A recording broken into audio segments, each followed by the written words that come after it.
ఇక back to my channel. ఈరోజు ఏం జరగబోతుందో తెలుసుకుందామా? ఇంకా ఎపిసోడ్లోకి వెళ్ళిపోతే శివనారాయణ చాలా బాధపడుతూ ఒక్కడే ఒంటరిగా కూర్చొని ఉంటాడు. అప్పుడే దీప కార్తిక్ ఇంటికి వస్తారు. రాగానే కార్తిక్ ఇక బయట కూర్చున్న శివనారాయణని చూస్తాడు. తాత ఏంటి ఇలా ఉన్నాడు? నిన్న తాత బాగానే ఉన్నాడు కదా బావా? లేదు, గురువుగారిని పంపించినాక తాతయ్య గారు అప్పటి నుంచి మొహం డల్గానే ఉంది. దీప, నేను తాతతో మాట్లాడతాను, నువ్వు లోపలికి వెళ్ళు అని చెప్పేసి కార్తీక్ అయితే ఇక దీప లోపలికి వెళ్ళగానే శివనారాయణ దగ్గరికి వస్తాడు. తాత అని వెనకాలే శివనారాయణ మౌనంగా ఉంటాడు. తాత, నిన్నే పిలిచేది అని వెనకాలే కార్తీక్, నువ్వరా? తాత, పిలిస్తే పలకనంత దీర్ఘంగా దేని గురించి ఆలోచిస్తున్నావు? గురువుగారు హోమం చేయిస్తే ఇంటికి మంచి జరుగుతుంది అన్నారు. నిజంగానే మంచి జరిగింది కదా, ఇక దేని గురించి ఆలోచిస్తున్నావు? ఇంటికి ఏ ప్రమాదం లేదు కదా, ఎవరికి ఏ అడ్డు లేదు కదా అని వెనకాలే ఒక్కసారిగా శివనారాయణ, ప్రమాదం ఉందిరా, ఇంట్లో ప్రమాదం జరగబోతుంది అంటూ ఒక్కసారిగా చిన్న పిల్లాడిలాగా ఏడ్చేస్తూ ఉంటాడు. తాత, ఏమైంది నీకు? ఇలా బాధపడుతున్నావు? గురువుగారు ఏం చెప్పారు తాత? ఒరే కార్తిక్, ఈ ఇంట్లో ఎవరికో ప్రమాదం జరగబోతుందంట. ప్రమాదం స్థాయి తగ్గుతుందేమో కానీ ప్రమాదం జరగడం ఖాయమని గురువుగారు చెప్పారు. తాత, ప్రమాదం ఎవరికని చెప్పారు? సుమిత్రకో దశరథకో ప్రమాదం జరగబోతుందని చెప్పారా అని వెనకాలనే ఒక్కసారిగా కార్తీక్ షాక్ అయిపోతాడు. తాత, ఈ విషయం నువ్వెందుకు అందరితో చెప్పలేదు? ఈ విషయం తెలిసినప్పటి నుంచి నేనే ఏం చేయాలో తెలియక తట్టుకోలేకపోతున్నాను. ఈ నిజం తెలిస్తే అందరూ ఇంకా బాధపడతారు. ఒకసారి సుమిత్ర దశరథకి దూరమయ్యి ఈ ఇంటికి దూరమయ్యే ఈ ఇల్లు అల్లకొల్లలంగా మారింది. కానీ ఇప్పుడు జరగబోయేది ప్రాణ ప్రమాదం అన్నట్టు గురువుగారు చెప్తున్నారు. నాకు భయంగా ఉందిరా కార్తీక్. ఈ ఇంటికి వచ్చే ప్రతి సమస్యని ఎదురు నిలబడి నువ్వే తీర్చావు. ఈ ఇల్లు సంతోషంగా ఉండడానికి కారణం నువ్వే. ఈ ప్రమాదాన్ని కూడా నువ్వే ఆపాలిరా, నువ్వే ఆపాలి అని వెనకాలనే తాత, నేనుండగా ఈ ఇంటికి ప్రమాదం అన్నదే రాదు. అవును, ప్రమాదం వస్తే అది నన్ను దాటి వెళ్ళాలి తప్ప ఈ ఇంట్లో వాళ్ళని ఒక్కరిని కూడా ఆ ప్రమాదం ఏమీ చేయలేదు. తాత, నేనున్నాను కదా, నేను చూసుకుంటాను. ఈ ఇంట్లో వాళ్ళకి ఎవరికి ఏమీ కాదు అని చెప్పేసి అంటాడు. ఇక ఆ మాటతో శివనారాయణ, నీకు చెప్పినాక నాకు ధైర్యంగా అనిపిస్తుందిరా, కానీ ఏమున్నా భయంగా ఉంది. తాత, నువ్వు భయాలేమీ పెట్టుకో మాకు. ఈ రోజు నుంచి అందరి బాధ్యత నాది. అత్త మావయ్యని కంటికి రెప్పలా నేను చూసుకుంటాను అని అంటాడు. ఒరే కార్తీక్, ఇంతకీ దీప వచ్చింది తాత. దీప కడుపుతో ఉంది కదా, ఇప్పుడు తనని ఇంటికి తీసుకురావడం అవసరమా? నేను ఆల్రెడీ చెప్పాను తాత, నా మాట వింటుందా అని చెప్పేసి అంటూ ఉంటే ఇంతలోకి అప్పుడే జోష్న, దీపా, నువ్వెందుకు వచ్చావు? అయినా నీకు నువ్వు ప్రెగ్నెంట్ అని డాక్టర్ చెప్పింది కదా, నేనే నీకు కళ్ళు కూడా తిరిగాయి. ఇప్పుడు నువ్వు ఇంటికి వచ్చి పనులు చేయడం అవసరమా? అది కదమ్మా. దీపా, నువ్వు కూర్చో, నేను అన్ని పనులు చేస్తాను. పర్వాలేదమ్మగారు, నేను చేస్తాను. దీపా, నువ్వు ప్రెగ్నెంట్ అని తెలిసాక కూడా అన్ని పనులు చేయడం అవసరమా ఏంటి? సుమిత్ర చేస్తుంది కానీ నువ్వు కూర్చో అని దశరథ అంటాడు. ఇక పారిజాతం, బాగుంది దశరథ, పని మనిషిని కూర్చోపెట్టి సుమిత్ర వంట పనులు చేస్తూ ఉంటే ఇక పని వాళ్ళకి యజమానులకి తేడా ఏముంటుంది? దీప ఇక్కడికి వచ్చింది సుమిత్ర పనిచేస్తూ ఉంటే చూడటానికా? ఎరా కార్తీక్, నీ పిల్లాన్ని రాజభోగాలు అనుభవించేలా చేస్తున్నావుగా? అవును పారు, అవి నీతోనే చేపిద్దామని తీసుకొచ్చాను. చూసారా వీడి వెటకారం? వాడు అన్నదాంట్లో తప్పే ఉంది. ఎదుటివారిని ఎలా చూసుకోవాలో తెలీదు, కనీసం సాయం చేయడం కూడా రాదు. దెప్పి పడవడం మాత్రం వచ్చా? అది కదండి. ముందు జోష్నని పిలుచుకురా. ఇప్పుడు జోష్న ఎందుకండి? ఏ, జోష్నకి వేయాల్సిన శిక్ష నీకు వేయమంటావా? వద్దులేండి, జోష్నని పిలుస్తాను అని చెప్పేసి జోష్న అంటూ జోష్న దగ్గరికి వస్తుంది. గ్రాని, నన్నెందుకు పిలుస్తున్నావు? మీ తాత నిన్ను పిలవమంటున్నాడు. తాత ఇప్పుడు నన్నెందుకు పిలుస్తున్నాడు? ఏమో తెలీదు. నేను నువ్వు చేసిన పనికి మీ తాత నీకేదో శిక్ష వేసేటట్లున్నాడు. రా కిందకి అంటూ జోష్నని కిందకి తీసుకెళ్తుంది. ఇక ఇంతలోకి జోష్న కిందకి రాగానే కుర్చీలో కూర్చున్న దీపం చూస్తుంది. దీపా, మా తాత ముందే కుర్చీలో కూర్చుంటావా? ఆఫ్టర్ ఆల్ పని మనిషివి, మాతో సమానంగా కూర్చుంటావా? లే అని వెనకాలే జోష్న అంటూ సుమిత్ర గట్టిగా అరుస్తుంది.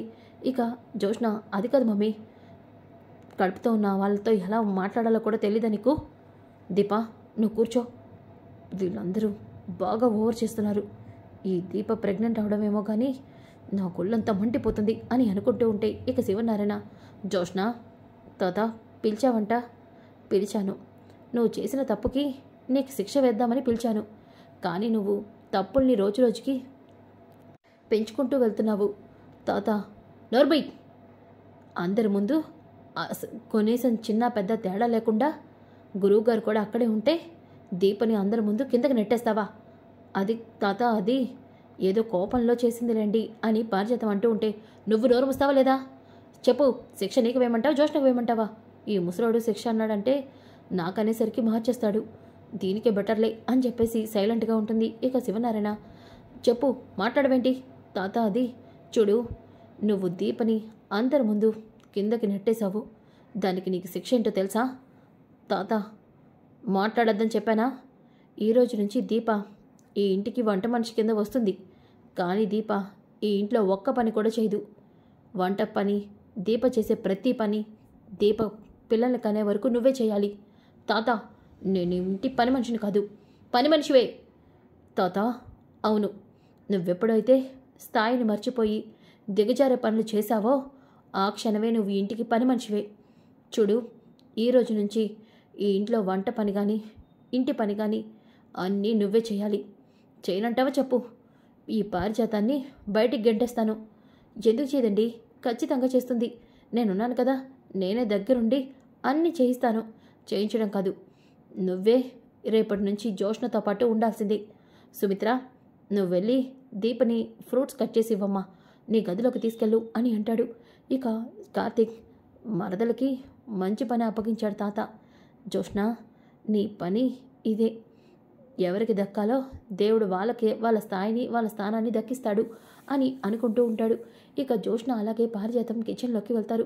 ఇక జోష్న, గ్రాని, ఈ ముసలోని చూస్తుంటే ముందు ఈ ముసలోని చంపాలనిపిస్తుంది. నా పరిస్థితి కూడా అదేనే.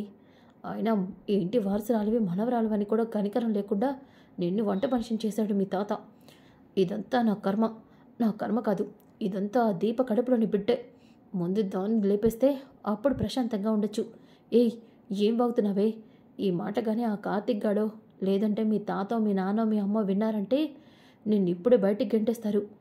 గ్రాని, వాళ్ళు వినడం కాదు, నేను ఆ పని చేస్తాను. జోష్న, అవును గ్రాని, దీప కడుపులో బిడ్డ ఈ భూమి మీదకి పడకూడదు. ఉసి, నువ్వు అనవసరంగా పిచ్చి పిచ్చిగా వాగమాకు.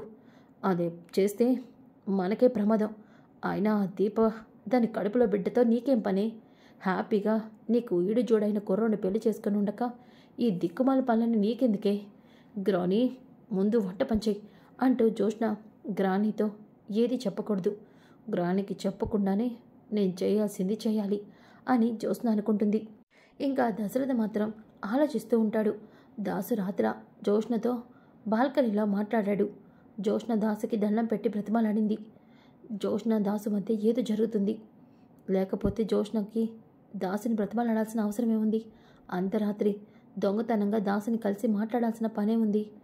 జోష్న దాసుని చంపాలనుకున్న విషయం గురించి నిజం చెప్పొద్దని దాసుని బ్రతిమాలాడుతుందా? లేదంటే జోష్న ఇంకేదో నిజాన్ని దాసు దగ్గర దాస్తుందా? వాళ్ళిద్దరి మధ్య ఏదో జరుగుతుంది. నేను అదేంటో తెలుసుకోవాలి. జోష్న మరొక తప్పు చేయకుండా ముందే నేను జోష్నని కంట్రోల్లో పెట్టాలి అని చెప్పేసి అనుకుంటూ ఉంటాడు. ఇంకా ఒక పక్కన కార్తీక్ అయితే దీప దగ్గరికి వస్తాడు. ఇక దీప, భవా, చూసావా దీప, నువ్వు తల్లి కాబోతున్నావు అనేసరికి ఇంట్లో ఎన్ని మార్పులు జరుగుతున్నాయో.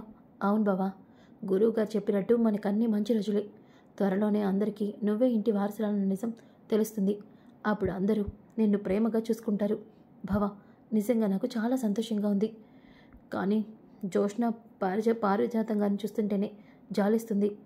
దీపా, వాళ్ళకి అలాగే జరగాల్సిందేలే. నువ్వు వాళ్ళ గురించి ఏమీ ఆలోచించకుండా ప్రశాంతంగా ఉండు అని అంటాడు. ఇంకా ఒక పక్కన జోష్న అలాగే పారిజాతం వంటలన్నీ చేసేసి ఇక టేబుల్ మీద పెడుతూ ఉంటారు. ఇంతలోకి జోష్న తన పాకెట్లో ఉన్న పౌడర్నేదో అందులో మిక్స్ చేస్తూ ఉంటుంది. అప్పుడే ఇక దాస్ అక్కడికి వస్తాడు. ఒక్కసారిగా జోష్న అలా పౌడర్ని మిక్స్ చేయడం చూస్తాడు. ఇక శివనారాయణ అలాగే దశరథ, సుమిత్ర, దసు ఇలా వచ్చావు? ఏం లేదమ్మా, చిన్న పని మీద ఇటు వస్తున్నాను. ఇంతలో దీప, కార్తీక్ ఇక్కడే ఉన్నారని కాంచన చెప్పింది. ఒకసారి దీపని పలకరించి వెళ్దామని వచ్చాను. అమ్మ దీప, ఇప్పుడు ఎలా ఉంది నీకు? నాకు బాగానే ఉంది బాబాయ్ అని అంటూ ఉంటుంది. ఇంతలోకి అప్పుడే పారిజాతం, ఎందుకు బాగోదు? పనులన్నీ మేం చేస్తుంటే తీరిగ్గా కూర్చుంటుంది కదా. తప్పేముందమ్మా, దీపకి సహాయం చేయడంలో తప్పులేదు. అలాంటి మంచి వాళ్ళకి సహాయం చేస్తే మంచి జరుగుతుందమ్మా. అవునవును, ఆ దీప దాని మొగుడు కార్తికే ఈ ప్రపంచంలో మంచివాళ్ళు, మిగతా వాళ్ళందరూ దుర్మార్గులే. మిగతా వాళ్ళ గురించి తెలీదు, నువ్వు మాత్రం దుర్మార్గురాలువే అయింటావు అని పారు అని కార్తీక్ అంటాడు. ఒక్కసారిగా దాసు నవ్వుతూ ఉంటాడు. ఏంటో నవ్వుతావు? నేను నీ కన్న తల్లి, అందుకనే నవ్వుతున్నానమ్మా. లేకపోతే చాలే, నువ్వు నోటు తెరిస్తే ఏదోటి వాగుతూనే ఉంటావు అని అనగానే ఇక జోష్న ఈ దాసు ఎందుకు ఇక్కడికి వచ్చాడు అని చెప్పేసి అనుకుంటూ, మమ్మీ నువ్వు చెప్పినట్టే గ్రాని నేను కలిపి అన్ని వంటలు చేసేసాం, మీరందరూ వచ్చి భోంచేయండి అని అనగానే ఇక దీప, కార్తీక్ మీరు కూడా భోంచేదురు, దాసు నువ్వు కూడా భోంచేదురా అని చెప్పేసి అందరినీ కూడా ఇక భోజనానికి పిలుస్తాడు. ఇక ఇంతలోకి జోష్న, దీప ఈ పాలల్లో నేను ఏం కలపాలో అదే కలిపాను, ఈ పాలు తాగితే నీ కడుపులో బిడ్డ పోతుంది, అప్పుడు నాకు ఉన్న ఒక శత్రువైనా చస్తుంది, ఈ పాలు నువ్వు తాగేలా చేస్తాను అని చెప్పేసి అనుకుంటూ ఇక అక్కడే టేబుల్ దగ్గరికి తీసుకొస్తూ ఉంటాయి. ఇంతలోకి పారిజాతం, ఏంటే టేబుల్ దగ్గర తీసుకొస్తున్నావు? మమ్మీ దీప ఫోన్ చేశాక ఈ కుంకుమ పువ్వు వేసిన పాలు తాగితే బిడ్డలు తెల్లగా పుడతారని ఈ పాలు తీసుకెళ్ళి టేబుల్ మీద పెట్టమంది. మీ అమ్మకి అన్నీ చాదస్తాలే, అయినా అది నల్లగా కాకిలా ఉంటుంది, దానికి తెల్లటి పిల్లలు ఎందుకు పుడతారు?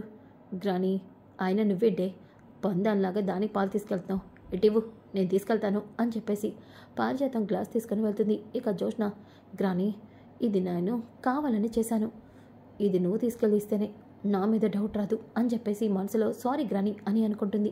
ఇక ఇంతలోకి అందరూ కూడా కూర్చొని భోజనం చేస్తూ ఉంటారు. ఇక దీప అలాగే కార్తిక్, జోష్న, సుమిత్ర అందరూ కూడా తింటూ, సుమిత్ర అయితే ప్రేమగా దీపకి అన్నీ కూడా వడ్డిస్తూ ఉంటుంది. దాస్ అది చూసి చాలా సంతోషపడతాడు. ఇక అంతా భోజనం అయిపోయాక సుమిత్ర, దీప కుంకుమ పువ్వు వేసిన పాలు, ఈ పాలు తాగితే పుట్టబోయే బిడ్డ మంచి రంగులో పుడతారు, ఈ పాలు తాగు అని అనగానే ఇక ఒక్కసారిగా దీప ఆ గ్లాస్తో పాలు తీసుకోబోతూ ఉంటే అప్పుడే దాసు అక్కడ లేచి తన చెయ్యిని కదుపుతాడు. అలా కదిపేసరికి దీప చేతిలో ఉన్న గ్లాస్ కింద పడిపోతుంది. అయ్యో దీప, అమ్మ చూసుకోలేదమ్మా దీప అని అనగానే పర్వాలేదు బాబాయ్, దాసు పర్వాలేదు, నేను నిజంగా చూసుకోలేదు వదినా, దాసు నాకు తెలుసు కదా నువ్వు కావాలని ఎవరికీ ఇబ్బంది కలిగించవు అని చెప్పేసి అంటూ ఉంటే అక్కడే ఉన్న జోష్న, ఈ దాసుగాడు ఎప్పుడు ఏదో ఒకటి చేస్తూనే ఉంటాడు, ఛీ నా ప్లాన్ అంతా నాశనం చేశాడు అని అనుకుంటూ కోపంగా ఇక జోష్న బయటికి వెళ్ళిపోతుంది.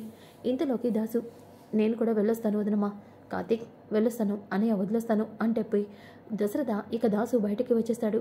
ఇంతలోకి అప్పుడే జోష్న అక్కడ ఉంటుంది. ఇక దాసు కోపంగా జోష్నని పట్టుకొని పక్కకు లాగుతాడు. దాంతో జోష్న, నానా అందరూ చూస్తారు, వదలడం కాదు అంటూ జోష్న మీద చేయెత్తాడు. నానా నువ్వు నా కూతురు కాబట్టి నిన్ను కొట్టకుండా వదిలేస్తున్నాను, నువ్వు పాలలో ఏం కలిపావు చెప్పు. నానా నేను పాలలో కలపడం ఏంటి, నేనంతా చూశాను జోష్న, నన్ను మోసం చేయాలని చూడద్దు, నేను అక్కడికి ఇంటికి వచ్చినప్పుడే నువ్వు పాలల్లో ఏం కలిపావో చూశాను, అందుకే కావాలని పాలు కింద పడేలా చేశాను. నానా నోర్బై, నువ్వు మారుతావు అని అనుకున్నాను, కానీ నిన్ను చూస్తుంటే మారవని అర్థమైపోయింది. దీప కడుపులో బిడ్డకి నువ్వు ప్రమాదం తలపిస్తున్నావని తెలిసిపోయింది. ఈరోజు నేనున్నాను కాబట్టి దీప బిడ్డని కాపాడగలిగాను, కానీ నేను దీప బిడ్డని కాపాడలేకపోతే నేను దీపకి చేసిన అన్యాయమే మళ్ళీ వాళ్ళ బిడ్డకి కూడా చేసినట్టు ఉంటుంది. ఇప్పుడే నీ గురించి అందరి ముందు నిజం చెప్తాను, నాన్న దయచేసి ఆ పని చేయదు, నీకు దండం పెడతాను అంటూ జోష్న దాసు కాలు మీద పడుతుంది. ఇక దాసు, చూడు జోష్న, ఇప్పటికే నువ్వు చాలా తప్పులు చేశావు, కానీ అభంశుభం తెలియని ఒక పసి కందు మీద కూడా నువ్వు ఇలాంటి పనులు చేస్తున్నావంటే నువ్వు మారవని అర్థమైపోయింది. లేదు నాన్న, నేను ఇంకెప్పుడు అలాంటి పనులు చేయను, చెప్తున్నాను కదా, ఇక ఎప్పుడు కూడా నేను దీప జోలికి వెళ్ళను. ప్లీజ్ నాన్న దయచేసి నిజం చెప్పొద్దు, నాన్న నీకు దండం పెడతాను. నువ్వే అన్నావు కదా దీప బిడ్డ ఈ భూమి మీదకి వచ్చాక ఈ ఇంటికి కోటీశ్వరలాగా, ఈ ఇంటి వారసురాల్లాగా వస్తుంది అని, నువ్వన్నట్టుగానే అలాగే రావాలి నాన్న. ఆ రోజు నేనే నిజం బయట పెడతాను, నమ్మాలా? నిజం నాన్న, అప్పట్లోపు నేను ఎవరో ఒకరిని పెళ్లి చేసుకొని వెళ్ళిపోతాను, అప్పటి వరకు నిజం చెప్పొద్దు నాన్న, ప్లీజ్ నాన్న అని అంటుంది. చూడు జోష్న, ఇదే నీకు చివరి అవకాశం, ఇంకొకసారి నీ వల్ల దీపకి ప్రమాదం జరిగితే దీప ఇంటి వారసురాలని నేను అన్ని నిజాలు చెప్పాల్సి వస్తుంది అని దాసు కోపంగా వెళ్ళిపోతాడు. ఇక జోష్న, ఈ దోశని చూస్తుంటే ఖచ్చితంగా నా గురించి నిజం చెప్పేలాగే ఉన్నాడు. ఎవరు చెప్పారు నీతో? దీప ప్రాణాలు తీసే తీరుతాను. దీపా, వస్తున్నాను అని జ్యోత్స్న ఆవేశంగా లోపలికి వెళ్తుంది. ఇక అప్పుడే దశరథ ఇదంతా కూడా చూస్తాడు. ఇక గబగబా దాస్ దగ్గరికి వెళ్తాడు. ఆగు దసు. అన్నయ్య, నా తలపైన ఒట్టేసి చెప్పు, జ్యోత్స్న నీ కన్న కూతురా? అన్నయ్య, దాసు, నువ్వు జ్యోత్స్నతో మాట్లాడిందంతా నేను విన్నాను. నిజం చెప్పు, జ్యోత్స్న నీ కన్న కూతురా? చెప్పు దాసు. అన్నయ్య, అవునన్నయ్య. దాసు, అన్నయ్య నన్ను క్షమించండి. మా అమ్మ చేసిన పాపానికి మీ కన్న కూతురు మీకు దూరమైంది. 25 ఏళ్ల క్రితం మా అమ్మ ఇంటి మీద పగతో నాకు పుట్టిన కళ్యాణికి నాకు పుట్టిన కూతుర్ని మీ బిడ్డగా మిమ్మల్ని నమ్మించి మీ బిడ్డని చంపేమని కబేలాకి ఇచ్చింది. కబేలా ఆ బిడ్డని చంపలేక బస్టాండ్లో వదిలి వెళ్ళిపోయాడు. ఆ బిడ్డని కుబేర్ తీసుకెళ్లి పెంచుకున్నాడు. తనే దీప. దీపే మీ ఇంటి వారసురాలు. ఈ నిజం నేను చెప్పడానికి వచ్చినప్పుడే జ్యోత్స్న నా ప్రాణాలు తీయాలని చూసింది. అలాగే ఇప్పుడు కూడా జ్యోత్స్న దీప కడుపులో ఉన్న బిడ్డని చంపాలని చూసింది. కానీ దీప బిడ్డ ఈ భూమి మీదకి వచ్చాకే నిజం చెప్తానని, తన పెళ్లి చేసుకుని వెళ్తానని నాకు మాట ఇచ్చింది. అందుకే నా కూతురు గురించి నిజం చెప్పకుండా వెళ్తున్నాను. అన్నయ్య, నేను చేసింది తప్పే, నన్ను క్షమించన్నయ్య అని చెప్పేసి దశరథ కాళ్ళ మీద పడతాడు. కానీ దశరథ లేదు, జ్యోత్స్న అనుకున్నదంటే ఏదైనా చేస్తుంది. ఇన్ని చేసిన జ్యోత్స్న ఇప్పుడు దీపని ఖచ్చితంగా ఏదో ఒకటి చేస్తుంది. అవును, జ్యోత్స్న ఆవేశం చూస్తూ ఉంటే దీపకేదో ప్రమాదం తలపెట్టేలాగే ఉంది. వెళ్ళి నా కూతుర్ని కాపాడుకోవాలి అని చెప్పేసి దశరథ గబగబా లోపలికి వెళ్తాడు. ఇక దాసు, దశరథ అన్నయ్య ఏంటి లోపలికి వెళ్తున్నాడు? దశరథ అన్నయ్య నిజం చెప్తాడేమో. ఇప్పుడు నేను అక్కడికి వెళ్ళకపోవడమే మంచిది అని చెప్పేసి దాసు అక్కడి నుంచి వెళ్ళిపోతాడు. ఇక దశరథ లోపలికి వెళ్ళగానే అప్పుడే జ్యోత్స్న ఇక ఆవేశంగా పైకి వెళ్తుంది. ఇంతలోకి దీప అక్కడే ఉన్న చెట్ల దగ్గరికి వచ్చి ఇక అక్కడున్న చెట్లలో ఉన్న పూలన్నీ కూడా కోస్తూ ఉంటుంది. ఇక దశరథ అప్పుడే అక్కడికి వస్తాడు. దీపని చూస్తాడు. ఒక్కసారిగా దీప తన కన్న కూతురని దీపని చూసి చాలా ఎమోషనల్ అయిపోతూ ఉంటాడు. కానీ పైన జ్యోత్స్న, దీప, ఈరోజు నీ చావు ముహూర్తం ఫిక్స్ అయింది. అందుకే చావును వెతుక్కుంటూ బయటికి భలే వచ్చావు అని చెప్పేసి అక్కడే ఉన్న పెద్ద పూల కుండిని తీస్తుంది. ఇక ఆ కుండిని దీపం నెత్తి మీద వెయ్యాలని పైనుంచి విసురుతుంది. ఒక్కసారిగా దశరథ ఎత్తి చూస్తాడు. అమ్మ దీప అంటూ పరిగెత్తుకుంటూ అక్కడికి వచ్చి దీపని పక్కకి నెడతాడు. ఒక్కసారిగా ఆ కుండి దశరథ తలపైన పడుతుంది. ఇక దశరథ అక్కడికక్కడే రక్తం మడుగులో కుప్పకూలిపోతాడు. దీప నాన్న అని అరుస్తూ ఉంటే జ్యోత్స్న, ఇదేంటి, డాడీ ఎందుకు వచ్చాడు? డాడీ నన్ను చూసేశాడు. ఇప్పుడు నేనేం చేయాలి అని చెప్పేసి జ్యోత్స్న చాలా టెన్షన్ పడిపోతూ జ్యోత్స్న కూడా కిందకి వస్తుంది. ఒక్కసారిగా దీప అరుపుతో అందరూ కూడా బయటికి వస్తారు. ఇక సుమిత్ర, శివనారాయణ అందరూ కూడా రక్తపు మడుగులో ఉన్న దశరథని చూసి దశరథ ఏవండి అని అందరూ కూడా ఏడుస్తూ ఉంటారు. ఇక కార్తీక్ అలాగే దశరథని తీసుకొని హాస్పిటల్కి వెళ్తాడు. జ్యోత్స్న అయితే చాలా టెన్షన్ పడుతూ ఉంటుంది. ఇక స్ట్రెచర్ పైన ఉన్న దశరథ, జ్యోత్స్న, దీప అని అంటూ ఒక్కసారిగా స్పృహ కోల్పోతాడు. జ్యోత్స్న చాలా టెన్షన్ పడిపోతూ చెమటలు పడుతూ చాలా టెన్షన్ పడుతూ ఉంటుంది. ఇక పారిజాతం, ఏమైంది దశరథకి ఇలాంటి పరిస్థితి వచ్చిందేంటి? గురువుగారు చెప్పిందే నిజమైంది. గురువుగారు చెప్పారో లేదో 2 రోజుల్లో ఇలాంటి జరిగిందేంటి అని శివనారాయణ టెన్షన్ పడుతూ ఇక సుమిత్ర అయితే ఏడుస్తూ ఉంటుంది. ఇంతలోకి జ్యోత్స్న చాలా కంగారు పడుతూ ఉంటుంది. అప్పుడే పారిజాతం, ఏంటే నేను చూస్తుంటే నాకు డౌట్గా ఉంది. నువ్వెప్పుడు ఇంత టెన్షన్ పట్టని చూడలేదు. దశరథకి ఇలా జరిగితే ఇంత టెన్షన్ పడుతున్నావేంటి? గ్రాని, ఎంత కాదన్నా ఆయన నా కన్న తండ్రి. ఏంటి సింపతి క్రియేట్ చేస్తున్నావేంటి? గ్రాని, దీపా, ఇప్పుడు తప్పించుకున్నావు, కానీ ఇప్పుడు తప్పించుకోలేవుగా. ఏయ్ దీపా, ఇదంతా నీ వల్లే. ఏం చేసావు మా డాడీని? ఒకసారి మా డాడీని గన్తో షూట్ చేసావు. సరిపోనట్టు ఇప్పుడు మా డాడీని చంపానని తలపైన పూలకుండి పెట్టి కొట్టావా?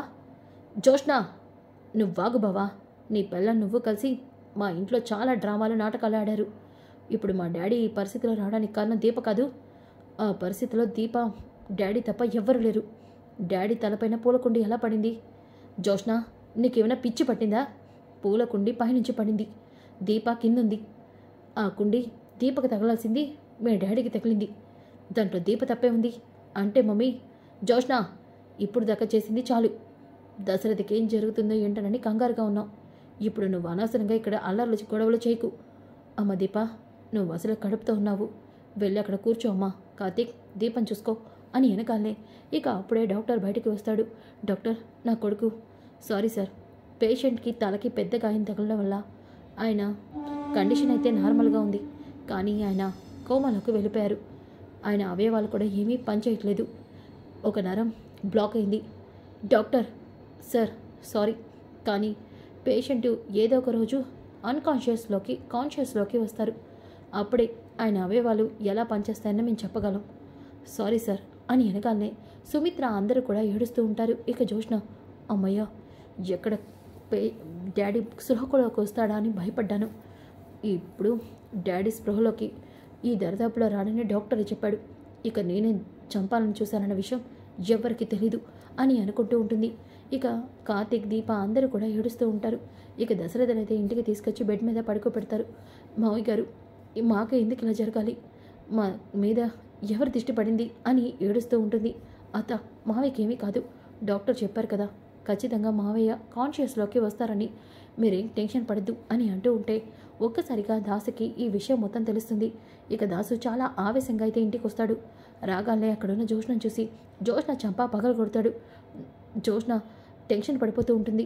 ఒరే దాసు, నా మనల్ని కొడుతున్నావేంట్రా? అమ్మా నోర్బై, నువ్వు ఇంకొక మాట మాట్లాడినా ఏం చేస్తానో నాకు తెలీదు.